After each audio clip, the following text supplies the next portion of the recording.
I have a lot of sentimental, sort of emotional attachment to these Sansevieras, because as I grew up and had my own apartment after university, it was the only plant that I wanted in my apartment. Now the thing is that as a beginner gardener at those days, is that this plant was actually one that you could neglect. I mean, it doesn't need that much water and it can survive in low light. And so for these reasons, especially as you were a hard-working, first-time employed person, is you just didn't need the stress, but you still wanted to be a gardener. So I turned around and I got these plants. So over the years, as I started growing other sort of plants, I sort of lost respect for it, because I was thinking about that the other day, because where I found my Sansevieras was right sort of tucked away in a corner. But what I want to do is give it back its respect, because basically it is the toughest plant, household plant that you would ever get. And I'd like to introduce it and talk about it, because I believe that everyone should have one. So my name is Alice and I'm the Red Soil Gardener. Let's talk about this plant.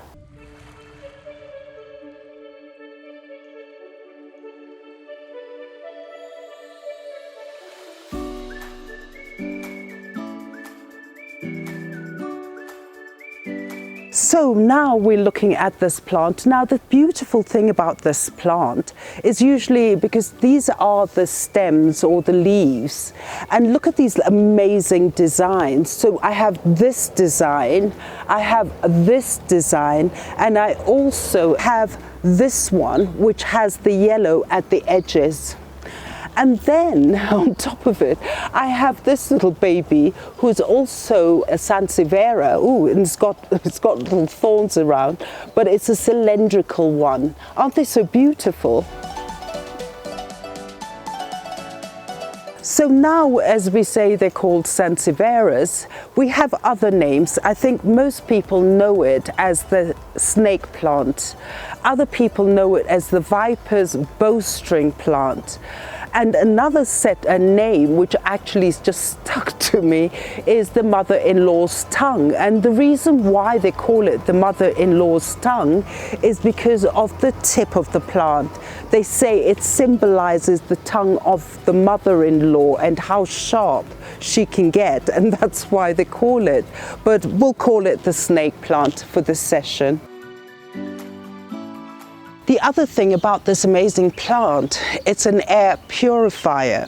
Now what happens is that when plants are air purifiers, what it does, it just sucks in all the toxins and the carbon dioxide, and what it does is that in the evening it releases pure oxygen. So having this plant in your house, already you're cleaning the air in your environment. And what many people don't actually think about when they're talking about the snake plant, it does flower. So it actually is an all-round plant. So let's look at what is the requirement. We're looking at the light. And as I mentioned earlier, is that it can survive in low light, but also with low light, it does slow down the growth of the plant, but that should not affect the way the plant looks. This plant doesn't really like direct sunlight. Now the reason is that the leaves get scorched. And then the other thing is that if the sun is very strong and it lacks humidity, you will get splitting of the stem leaf. So that is the reason why it's always better to have it in a bright, indirect sun. Now, if you are inside the house and you wanted to have the plant, do put it next to a window where it does get that indirect sun, and give it about 4 to 5 hours of sunlight and it will survive. But basically, in general, this plant just loves, it can survive in between 10 to 38 degrees Celsius. It'll always do well. Now the thing is that with the snake plant, and from my personal experience, is that what happens, it doesn't like to have too much water because it does suffer root rot, and it is a serious thing. I've had snake plants and I've overwatered, and you find that the leaves will fall down, and then you can just literally pull the plant off the soil and you notice it's all mushy. Now that comes from overwatering. So basically, with watering the snake plant, you only water it once every 2 weeks minimum, but generally once a month, and you'll be good to go. So with soil, it likes a well-drained soil. As we said before, root rot is caused where the water sits around the roots. So basically, if you do have a well-drained soil, the water should actually just pass through and not sit at the roots. So if you do have it in containers, as I have, make sure you have the drainage holes so that allows the water to completely drain through. What sort of soil? I would actually mix a bit of potting soil with a cactus soil, so that at least you have that drainage happening. Sandy soil, or with a lot of pumice, it's actually good. Or even you could have your potting soil with a bit of pumice and sandy soil and perlite, for as long as you can get that really good drainage. So propagation of the snake plant is 3 methods. You can do a water propagation, you can do a soil propagation, and you can propagate through division, because what it has is the rhizome, and we've done rhizomes before. So now what I'm going to show you is a water propagation. So what you need to do is go to your plant and at the base, cut it from the base. Like that. And what I've done, if I turn around, it was here, I've cut it down at the base. Now what you do with this is about 1 inch to 2 inches, just oops, it's flying, snip it like that into pieces. So what I've done here is I've cut my snake plant, the stem. Now the thing is that when you do a propagation, whether it's soil or water, you have to make sure that what you're going to submerge in water or soil is the base of it. So if I was to do this, I will just make sure, put them back together like this. I think that one belongs here, this one here, and then that one there, and then this one here. So basically this is the bottom, this is the base. So if I was to plant it the other way around, it will never work. So you always have to look at the base, because all this is fibrous and the veins do go this way, and that's where the propagation at the base will work. So what I'm going to do is collect it and make sure all the base is pointing in the right direction, because I don't want it upside down. And so I'm going to put it like this, and then with the propagation, which I will do in here, is I'm going to put some water in there. So now that I've got them all facing, the base is here and the tops are here, I'm going to just use this, because what happens is that to put it in water, it's going to tumble down. So in order to not let it tumble down, I'm just going to make a hole in here and hold them up like this. So this is what I'm going to do with all of these.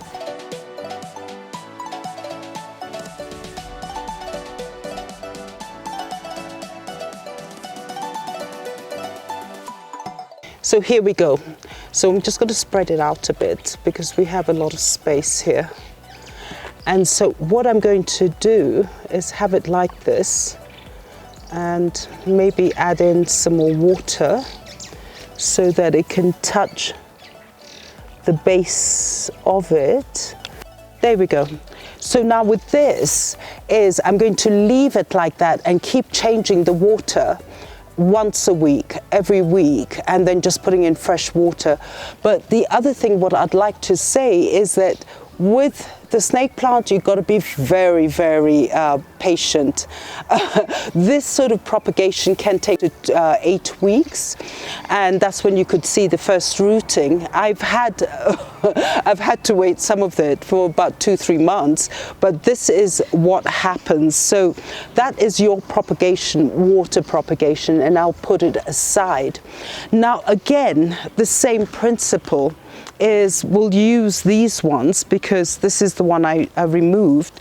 Again, just cutting it up again about 2 inches or 1.5 inches like that.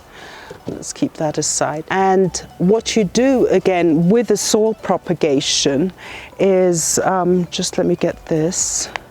So I have my soil here, as you see. It's got compost, it's got a bit of pumice inside, and also with my recycled plastic I do have drainage holes at the bottom, because once we do water this, we want it to drain. So now with the soil propagation, again the same thing is, we know this is down here.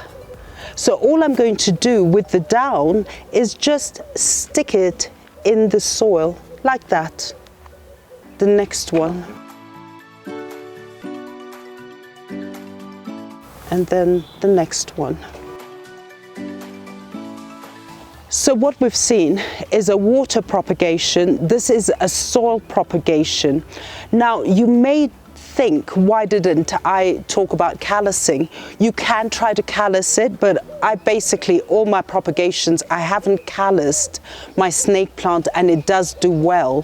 What you could do is leave it in dry soil like this, and after 3 days you can water it. It'll give it enough time to callus, but other than that I've never really had a problem. But what we'll do is actually just leave it like that for 3 days, and then after 3 days I will water. Now basically what I find with these is, I just put it in here, is basically what I find with the snake plant is I would rather just water it from the base using just the base. So I just have enough water to seep upwards. I will just leave it like that, but just make sure that it is moist but not soggy. Now what happened is I did a few propagations, again using the same technique, and these have been with me I think for about 2 months. And as I said, please, please, please be patient, because basically even the process after 2 months is not being completed, in spite of the fact that I do have rooting. Because once you do go through a propagation like this with the snake plant, this process, even though you do have the rooting happening, is that you have to wait until it forms the baby pups, and then from there those pups with the stem is what you will transfer into a pot.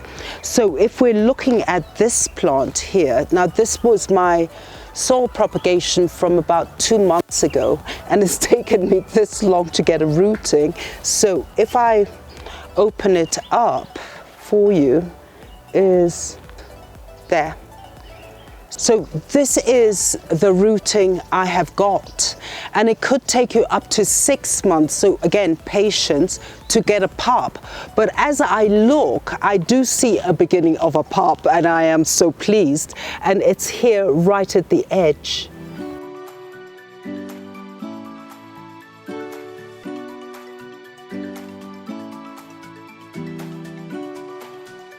So I'm going to put this one back here. Oh, just hope it's comfortable.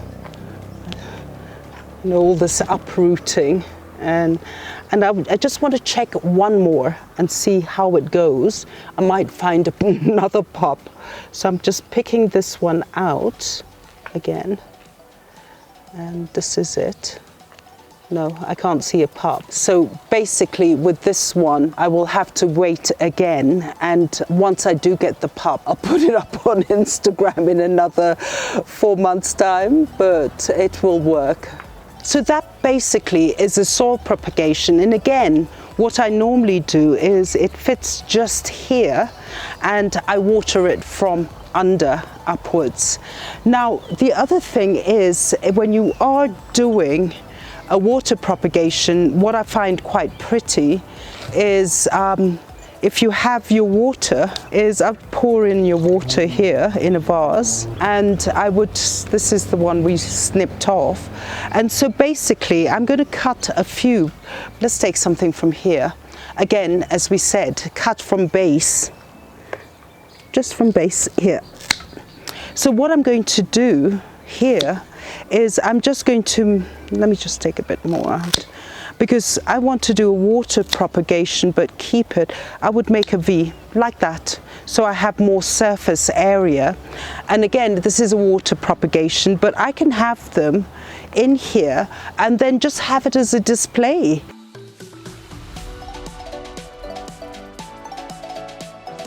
So basically I will just put them in here, and I'm just going to, now I'm getting carried away, let me cut from here again so that we have a more display.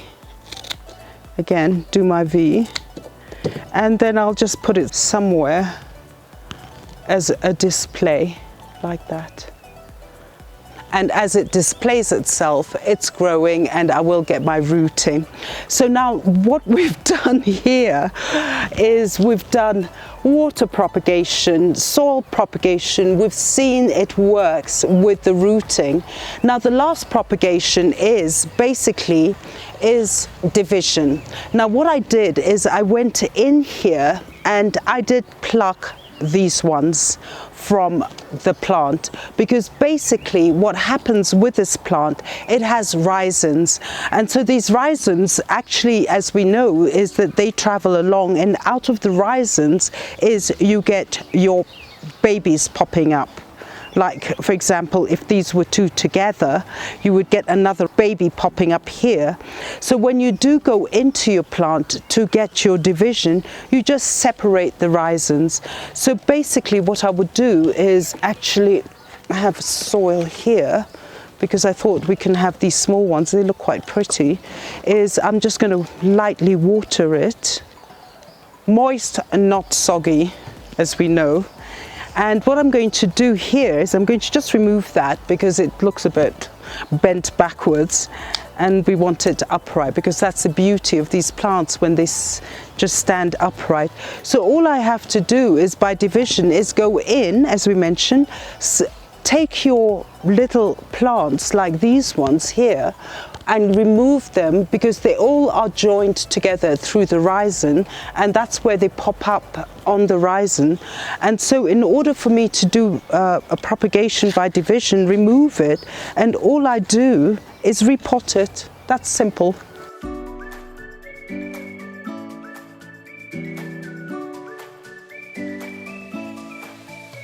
So there you go with a nice propagation by division.